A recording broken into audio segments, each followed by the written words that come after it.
Bonjour, je voudrais faire un partage ce matin sur le passage de Psaume 4, un psaume de David. Je vais prier, Seigneur, merci Papa pour cette opportunité, Seigneur, pour ce temps que tu nous donnes dans ta présence. Seigneur, nous savons toujours que c'est vraiment un privilège, vraiment un bon moment, Seigneur, que nous passons, Seigneur, dans ta parole, Seigneur, à nous instruire, Seigneur, selon toi, à nous fortifier, à nous édifier dans ta parole. Seigneur, merci, Papa, pour ce passage. Merci de prendre le contrôle de toutes choses, Seigneur, de parler, Seigneur, et que je ne parle pas de moi-même ici, Seigneur, mais que toutes choses soient soumises, Seigneur, entre tes mains, que tu sois le Maître, Père. Au nom de Jésus, Amen. Voilà, je voulais partager sur le passage de Psaume 4, comme je disais, au verset. Je vais lire tout le psaume, déjà. Au chef de musique, sur Guinote, psaume de David. Entends-moi quand je t'appelle, ô Dieu de ma droiture. Tu m'as mis au large quand j'étais dans la détresse. Use de miséricorde envers moi. Entends ma prière. Ô vous, fils des hommes, jusqu'à quand ma gloire sera-t-elle transformée en honte? Jusqu'à quand aimerez-vous la vanité et chercherez-vous la déception? Mais sachez que le Seigneur a mis à part pour lui celui qui est pieux. Le Seigneur m'entendra quand je l'appelle.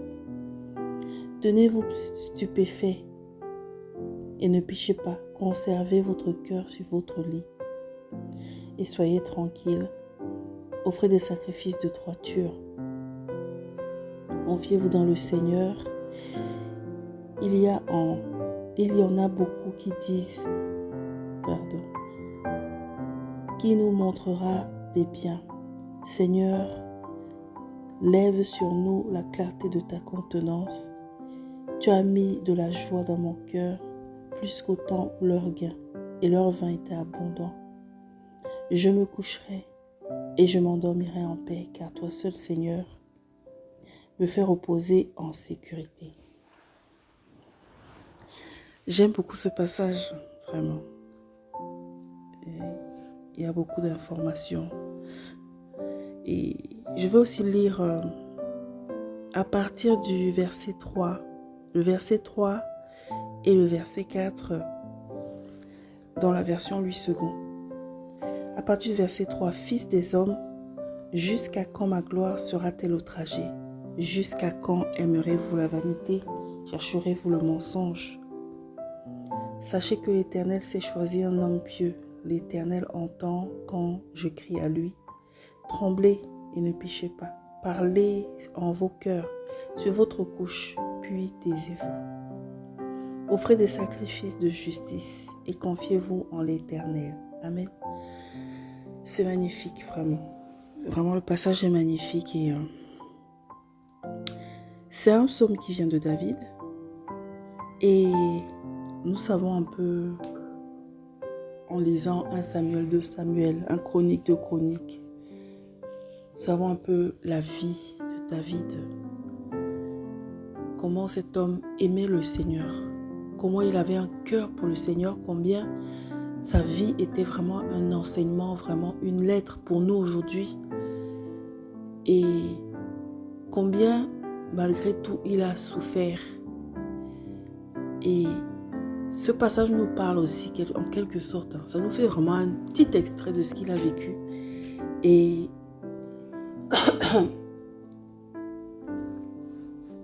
quand nous regardons la vie de David, en fait, et que nous regardons nos vies aujourd'hui, on se rend compte que le Seigneur est le même et il nous fait passer par les mêmes difficultés.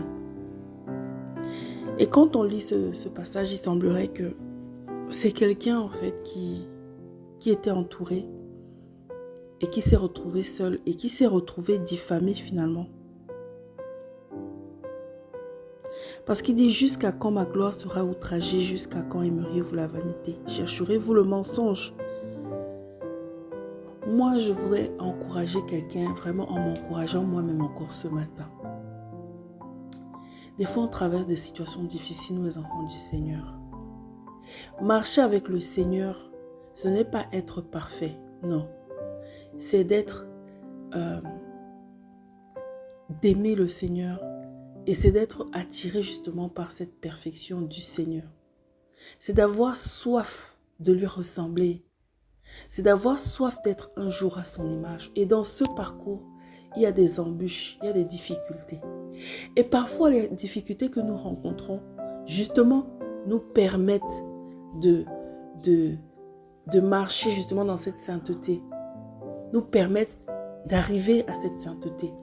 Permet au Seigneur, au travers de ces difficultés, de casser des choses en nous, de briser des choses en nous. Tu peux traverser, tu peux être dans une situation où tu es très entouré et le jour au lendemain, tu te retrouves seul. Et ça peut même être des moments où tu es entouré, des moments où tu es seul, des moments où tu es entouré, des moments où tu es seul. Et souvent, dans des situations comme ça, on pleure. Tu peux être dans une situation où tu vis des injustices. Tu subis la méchanceté des hommes. Et dans des situations comme ça, nous sommes attristés. Tu peux être dans des situations où tu subis des railleries, des moqueries. Ou parfois, les personnes ne te connaissent pas, mais ils racontent. Tu as vécu une situation, mais on a transformé, on a inventé. Mais moi, j'aimerais encourager quelqu'un aujourd'hui au travers de ce passage. Souvent dans notre vie, dans notre marche avec le Seigneur, nous prions et nous disons, Seigneur, je veux te plaire. Seigneur, je veux te ressembler. Seigneur, je veux être comme toi. Papa, change mon cœur. Seigneur, je me rends compte que je suis méchant. Donne-moi un cœur pur. Donne-moi un cœur que tu as créé. Donne-moi un cœur disposé pour le royaume. Et toutes ces choses, nous les demandons au Seigneur. Nous demandons l'amour. Nous voyons le passage qui nous dit l'amour de Dieu est répandu dans nos cœurs par l'Esprit. Tu dis, Seigneur, mais moi, je ne vis peut-être pas cet amour. Je ne ressens peut-être pas cet amour. Et je n'ai pas l'impression de manifester cet amour. Mais aide-moi à manifester cet amour.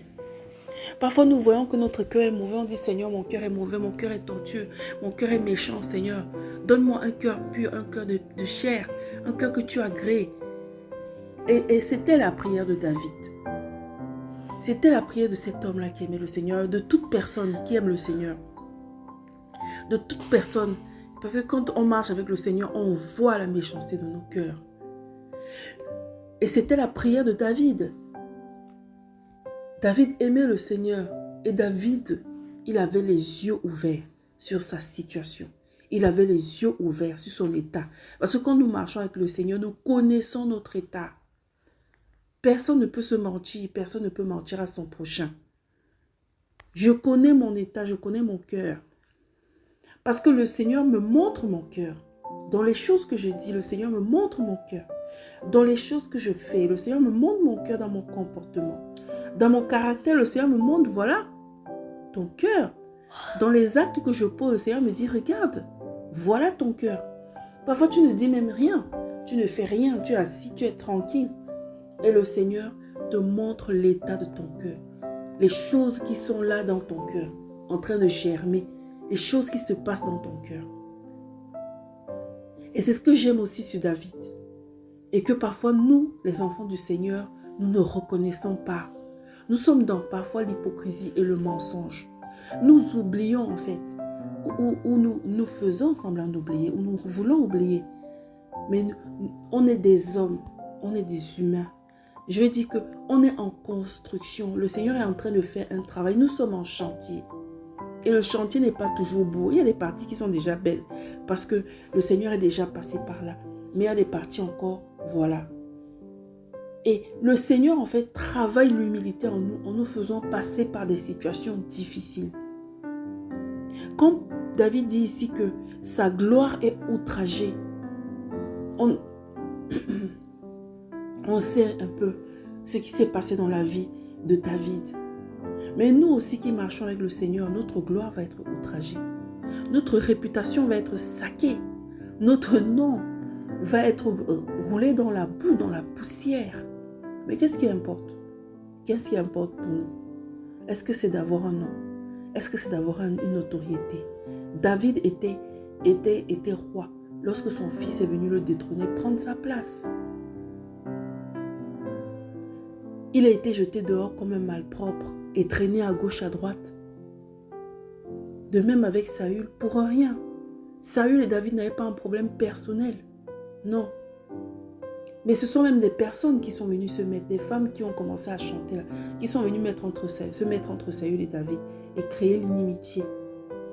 Pour qu'un jour David se retrouve dans ça.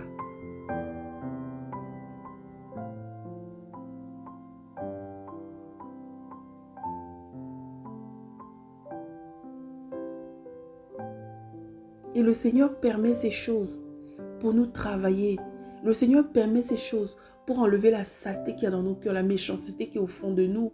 Le Seigneur tue cette méchanceté au travers des difficultés, des épreuves. Quand ton nom est outragé, quand ta gloire est outragée, comme David dit ici, quand ton nom est cassé, quand ta réputation est cassée, quand on raconte des histoires sur toi, je voulais dire ici premièrement, c'est aussi une épreuve que le Seigneur nous fait passer pour travailler nos cœurs, pour enlever encore, gratter, racler encore certaines mauvaises choses qui restent en nous, des fondements que le Seigneur ne veut pas, des fondements que le Seigneur n'a pas déposés, des choses qui ne sont pas du Seigneur en nous. Pour venir déposer des choses que nous voulons, l'amour, considérer les autres, parce que parfois en réalité nous sommes tous orgueilleux, nous avons tous une part d'orgueil, et c'est cet orgueil qui est en nous. Le Seigneur se plaît à le travailler. David dit ici, jusqu'à quand aimerez-vous la vanité, chercherez-vous le mensonge? Parfois tu peux vivre des situations où il y a du mensonge, mais comment tu vas réagir? Tu peux réagir des fois tellement violemment que le Seigneur va te dire, mais quel orgueil. On a menti sur le Seigneur, on mentira sur nous. On a outragé le Seigneur, on nous outragera. On a traité le Seigneur de Belzébul, on nous traitera de Belzébul. Et peut-être même pire, parce qu'on verra des plus grandes choses. C'est pas que dans la gloire, mais peut-être des plus grandes aussi humiliations à nos yeux. On a dit, on a traité le Seigneur comme s'il n'était pas le Fils, comme s'il n'était pas loin. Mais nous serons traités de la même façon. Nous serons traités de sorciers. Nous sommes, je dirais même, traités de sorciers. Nous sommes traités de Jézabel. Nous sommes traités de ça. Mais ce n'est pas le plus important. Le plus important, c'est qu'est-ce que le Seigneur veut nous enseigner. La parole nous dit, dans le livre d'Hébreux au verset 8,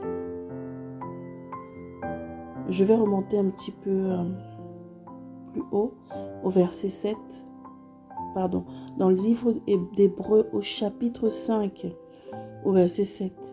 C'est lui qui, dans les jours de sa chair, ayant présenté avec de grands cris et avec larmes, des prières et des supplications à celui qui pouvait le sauver de la mort, ayant été exaucé à cause de sa piété, a appris, bien qu'il fût fils, l'obéissance par les choses qu'il a souffertes.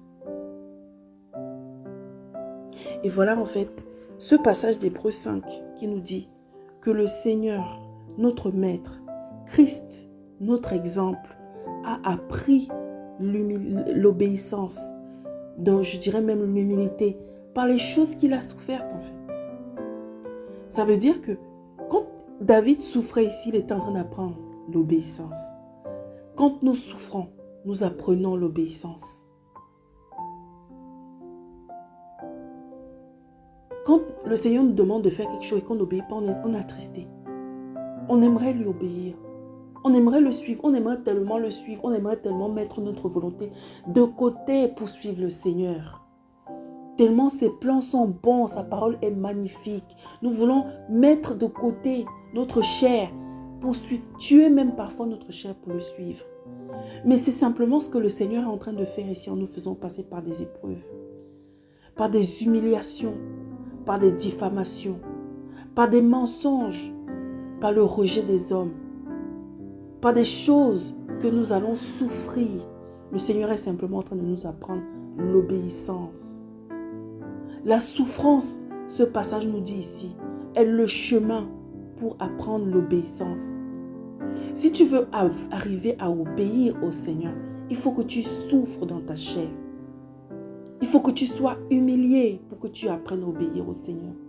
Il faut que tu sois diffamé, que tu sois rejeté pour que tu apprennes. Il faut que je souffre pour que j'apprenne à obéir au Seigneur. Parce que lorsque je vais arriver là, lorsque je vais entendre toutes ces choses, lorsque j'aurai fini de peut-être vouloir me défendre, peut-être pleurer, crier dans la présence du Seigneur, le passage nous dit ici, au verset 5, tremblez et ne péchez pas. Parlez en vos cœurs, sur votre couche, puis taisez-vous. C'est dur, mais en réalité, c'est magnifique. Parce que dans la parole du Seigneur et dans son obéissance, dans l'obéissance à la parole, il y a la paix. Il y a vraiment la paix. Parce que parfois, on cherche la paix partout. Et quand on regarde ce que le Seigneur nous dit de faire, le chemin par lequel le Seigneur nous dit de passer, on se dit non, ça c'est trop dur, c'est compliqué. Mais en réalité, oui, c'est dur. Mais il y a la paix. Il y a la paix. Ça me rappelle un passage dans Ésaïe. Le Seigneur disait à Ésaïe ici, Ésaïe 48, verset 18, dans Ésaïe 48, verset 18, pardon. Oh, si tu étais attentif à mes commandements, ton bien-être serait comme un fleuve et ton bonheur comme les flots d'une mer. C'est magnifique en fait. C'est magnifique. Même si c'est vrai que c'est dur, mais c'est magnifique en fait. Dans la parole du Seigneur, dans les commandements du Seigneur et dans son chemin, il y a la paix. Quand tu es rejeté, quand tu vis des souffrances, à partir du moment où tu choisis de te calmer, comme David nous dit ici, trembler. Parce que quand il y a une situation, oui, humainement tu trembles. C'est pas facile. C'est pas facile à vivre. C'est pas facile d'entendre certaines choses. Au premier abord, quand tu entends, tu trembles. Tu paniques. Ton esprit est agité. Tu n'as pas la paix. Parce que parfois, ce que tu entends, c'est comme des flèches qui viennent casser quelque chose, qui veulent te briser, qui en réalité veulent te tuer, qui ont un but, c'est de te faire du mal. Donc tu vas trembler. Ton être va d'abord être dans un sens ébranlé. Mais David nous conseille ici, lui qui a souffert, comme nous pouvons souffrir aujourd'hui. Lui qui a marché dans des difficultés, qui a été rejeté même par son propre fils, il dit ici, tremble, mais ne pêche pas. Tremble. Le Seigneur peut t'accorder de trembler. Parce que le Seigneur, la Bible nous dit dans Hébreu là-bas, que nous n'avons pas un souverain sacrificateur qui soit incapable de compatir à nos souffrances.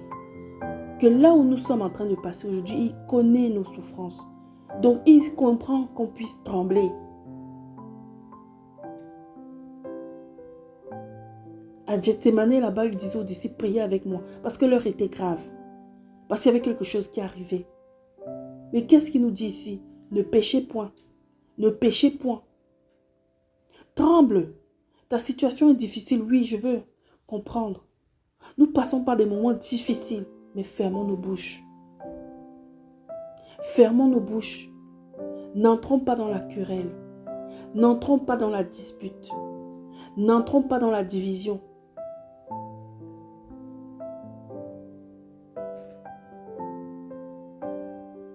Fermons nos bouches. Laissons le Seigneur agir. La parole nous dit qu'à lui appartient la vengeance et la rétribution. Si nous nous vengeons nous-mêmes, nous avons déjà notre vengeance. Mais ces choses-là, la parole nous dit, ne nous appartiennent pas. Ce qui nous appartient ici, ce que David est en train de dire, parlez en vos cœurs sur votre couche, dans le lieu secret, dans la prière. Parlez en vos cœurs sur votre couche. Dans la présence du Seigneur, pleure. Dans la présence du Seigneur, crie. Dans la présence du Seigneur, répands ton cœur. Déverse tout ce qui est dans ton cœur. Ce qui est plus profond, c'est là que nous pouvons parler. C'est dans la présence du Seigneur. Mais, je voulais dire aussi qu'il y a une partie du cœur là où, parfois, on peut parler et ça devient le murmure. Tu es là, tu murmures, tu ronronnes, tu ressasses. Tu rumines des choses qui ne sont pas bien. Ce n'est pas là. Ce n'est pas là. C'est dans la présence du Seigneur. Le Seigneur nous dit, quand tu pries, entre dans ta chambre et ferme la porte. Et parle à ton Père qui est là, dans le lieu secret. C'est dans le lieu secret. Dans le lieu secret que nous pouvons dire les choses les plus intimes, les choses les plus profondes. Si tu veux aller parler parfois à une personne, cette personne parfois ne te comprendra pas. La personne parfois va voir que quelque chose qui est trop lourd pour toi, elle va peut-être minimiser. Tu peux peut-être parler à une personne de ça et c'est une mauvaise semence que tu donnes à la personne ou pousser aussi à la personne à critiquer, pousser aussi à la personne à murmurer. Nous avons fait ces erreurs-là. Et par la grâce du Seigneur, avec le temps, tu comprends, ma paix elle est là. En réalité, c'est le Seigneur. En réalité, c'est le Seigneur.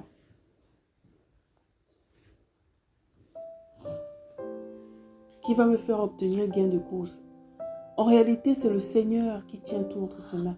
Et en réalité, si c'est le Seigneur qui me fait passer par là pour me travailler, il vaut mieux pour moi de rester calme, de me confier en lui, de lui dire ce qui est dans mon cœur, de lui dire ce que je souffre, de lui dire même ce que j'aimerais faire, de lui dire ce que j'ai prévu de faire, de lui dire comment j'aimerais parler, de déposer tout et de lui demander de me donner sa paix, de me donner ses sentiments, de mettre en lui ses sentiments, de mettre en lui ses pensées, d'enlever ça dans notre cœur, que nos cœurs soient fixés sur lui, que mes yeux soient fixés sur lui, que mes pensées soient tournées vers lui. David nous dit ici, tremblez et ne péchez pas, parlez en vos cœurs, sur votre couche, puis taisez-vous. Le puis taisez-vous veut nous dire, une fois que tu as confié au Seigneur, fais-lui confiance. Laisse. Ça continue parfois à parler, mais laisse pour toi, avance. Il y a encore des petits pics qui peuvent arriver, mais laisse pour toi, avance seulement, avance. Tu as déjà fait le plus important. Et avant d'en arriver là, ici, au verset 4, il dit, sachez que l'Éternel s'est choisi un homme pieux et l'Éternel entend quand je crie à lui. Sachez que l'Éternel s'est choisi un homme pieux. Ça veut dire quoi? Ça veut dire que David, même dans sa souffrance, même dans le rejet, parce que souvent, vous savez, quand les gens disent des choses sur vous, ça peut parfois influencer. Il y a des fois, tu restes là et tu te dis, hey, peut-être que c'est moi qui ai tort et que les personnes ont raison. Pourquoi tout le monde peut dire ça? Pourquoi certaines personnes peuvent penser ça? Pourquoi cette personne peut dire ça? Peut-être que c'est moi. Peut-être que je me trompe. Je ne peux pas être là. Cette personne dit ça et puis c'est forcément... Peut-être que c'est moi. Mais David disait, sachez que l'Éternel s'est choisi un homme pieux. Pour dire quoi? Ce n'est pas forcément parce que tu es mauvais que tu seras diffamé. Ce n'est pas forcément parce que tu es vraiment telle ou telle chose que des choses sont dites sur toi. Ce n'est pas forcément parce que tu as tu es une personne de mauvaise réputation que tu as une mauvaise réputation. Parce qu'il y a des personnes, en fait, qui peuvent simplement te donner une mauvaise réputation juste pour te casser. Et le Seigneur a choisi de te faire passer par là pour te travailler. Mais ce que David dit ici, sachez que l'Éternel s'est choisi un homme pieux, c'est pour dire, il n'a pas oublié son identité. Ce n'est pas à cause des diffamations, ce n'est pas à cause des mauvaises paroles, des méchancetés qui sont dites et des mensonges qui sont dites à son égard qu'il devient automatiquement le mensonge qu'on dit. Ce n'est pas parce que tu es traité de sorcière, de Jézabel. Ce n'est pas parce que tu es traité de prostituée. Ce n'est pas parce que tu es traité de menteur, de menteuse. Ce n'est pas parce qu'on dit de toi que tu ne marches pas avec le Seigneur, que tu n'es pas ceci, tu n'es pas cela, que tu es ceci ou que tu es cela. Ce n'est pas parce que ce qu'on te dit ça que tu es ça. Ce n'est pas parce qu'on veut coller une étiquette sur toi que tu es cette étiquette, parce que tu dois te regarder dans les yeux du Seigneur. Tu dois te regarder selon la pensée du Seigneur. Parce que tu dois te regarder dans le regard du Seigneur. Et c'est ce que David fait ici. C'est ce que David s'efforce ici. Il dit que, ok, malgré tout ça, sachez une chose. L'Éternel s'est choisi un homme pieux. Ça veut dire que, ok, je suis rejeté, je suis mis à part, je suis mis dehors. Mais l'Éternel m'a quand même choisi. Et quand il m'a regardé avec un homme pieux. Le Seigneur, c'est le joug du Seigneur, c'est un joug qui est léger. Parce que bien que le Seigneur connaît nos fautes, nos manquements, nos limitations, nos faiblesses, nos péchés, nos problèmes, nos difficultés, le Seigneur ne nous regarde pas selon nos difficultés. Il ne nous regarde pas selon nos péchés. Et même ceux qui ne lui appartiennent pas, il ne les regarde pas comme des péchés. Il les regarde comme des hommes, comme des personnes qu'il a créées. De même, le Seigneur nous regarde. Si tant est que ta volonté est de changer, ta volonté est de progresser, de marcher, que ton amour est sincère pour le Seigneur ne te regarde pas comme ce que les gens disent de toi. Cette personne qui n'a pas fait ci, qui a fait ça, qui n'a pas fait ceci, qui a fait ceci, qui n'a pas fait cela. Ce n'est pas comme ça. Et ce n'est pas parce que des gens vont dire des choses. Ce n'est pas parce que des bruits s'élèvent. Ce n'est pas parce qu'une réputation a été publiée à ton égard que tu deviens ça. Tu n'es pas ça. Tu es ce que le Seigneur te dit. Tu es ce que le Seigneur dit de toi. Voilà pourquoi dans des moments comme ça, il faut être dans la prière, il faut être dans la parole. Dans des moments comme ça, il faut beaucoup méditer. Il faut beaucoup être dans la prière. Il faut beaucoup être dans la présence du Seigneur. Sinon, nous allons être transformés par ces paroles. Transformés, influencés par ces mots. Au lieu d'être influencés par la parole du Seigneur et ce que le Seigneur dit de nous. Et David dit ici, sachez que.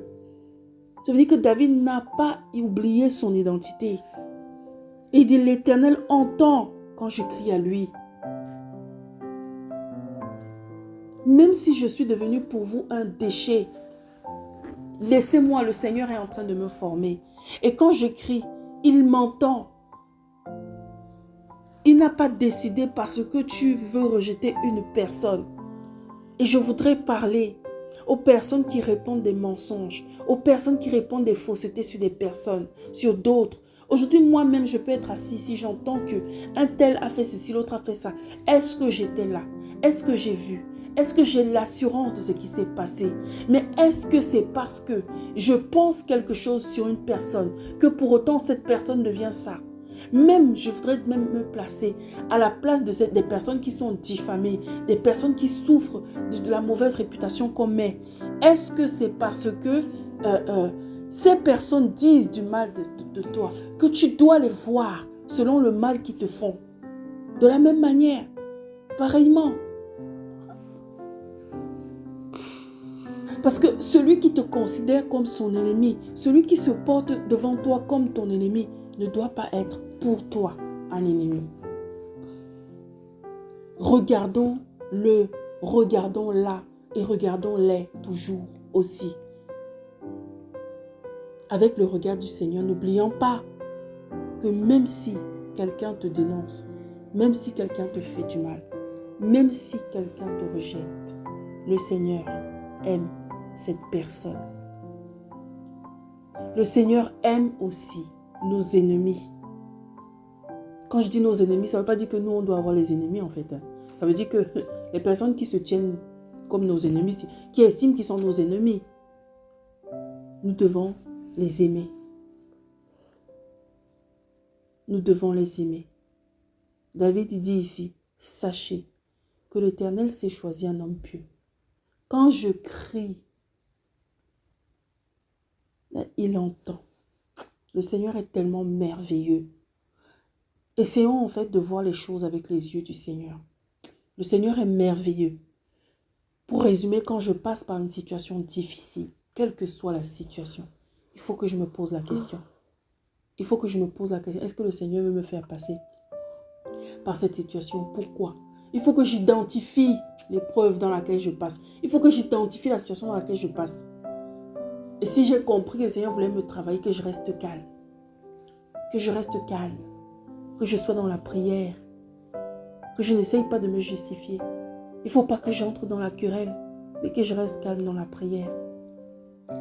Celui en qui je me confie, c'est le Seigneur. C'est l'Éternel. C'est mon berger. Celui à qui je crie, c'est lui. La parole nous dit qu'il est le secours. Il ne manque pas dans la détresse. Quand je suis dans la détresse, c'est à lui que je dois aller aussi.